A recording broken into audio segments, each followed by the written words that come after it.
আমরা মাথায় আছে টাইট কলাম ডিজাইনে। কলাম ডিজাইনের মধ্যে টাইট কলামে ম্যাথটাতে দেওয়া আছে কি, এটা দেওয়া আছে একটি আরসিসি। টাইট কলামের আকার দেওয়া আছে কত, 35x35। কলামটিতে 4টি 20 মিলিমিটার ব্যাসের খাড়া রড আছে এবং এফএমসি এর মান দেওয়া আছে এত, এবং এফও এর মান দেওয়া আছে। কলামটির উপর অনুমোদনযোগ্য লোড ক্ষমতা বাহির করো। তাহলে আমাদের দেওয়া আছে কি, তাহলে আমাদের এজি এর পরিমাণ অর্থাৎ ক্ষেত্রফল 35x35 সেন্টিমিটার স্কোয়ার এবং এসটি এর পরিমাণ অর্থাৎ স্টিলের পরিমাণ যেহেতু 4টি 20 মিলি, সুতরাং 20 মিলি আমি সেন্টিমিটার নিছি ইন্টু কয়টা, 4টা।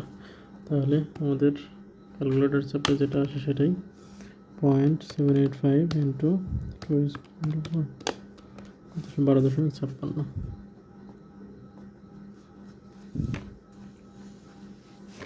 এখন আমরা যেহেতু বলছে অনুমোদনযোগ্য লোড ক্ষমতা নির্ণয় করো, তাহলে অনুমোদনযোগ্য লোডের সূত্র লিখি। P = 0.85, যেহেতু এটা tight column 0.85 AG 0.25 A prime C plus FS rho G।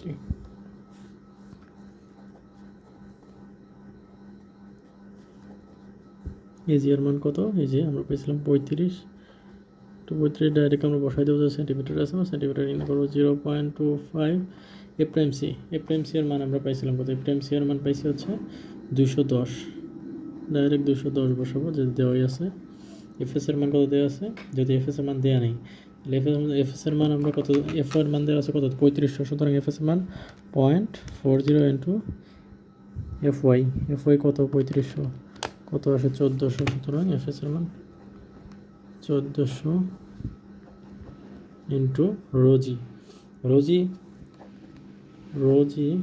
Is equal to ST divide by AG, যেটা আসে সেটাই।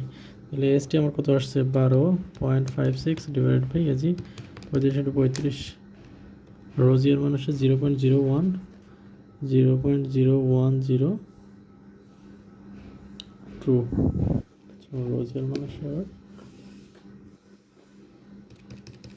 0.85 ইন্টু 35 ইন্টু 35 ইন্টু 0.25 ইন্টু 210 যোগ 1400 ইন্টু 0.0102। ওকে, আমার যেটা আসছে এটাই মান। এটা লোড তাহলে কত কেজি, যেহেতু আমার এখানে এল এর মান দেওয়া নেই, যদি আমার দৈর্ঘ্য দেওয়া থাকতো তাহলে আমরা রিডাকশন ফ্যাক্টর বের করতাম। তারপরে আমরা এটা তখন কি হতো, এটা অক্ষীয় লোড হতো। এখন তাহলে কি লোড হচ্ছে, এটা ডাইরেক্ট কি হচ্ছে, এটা হচ্ছে অনুমোদনযোগ্য লোড বা design load. So design load আমরা কত আসছে 69534.67 কেজি।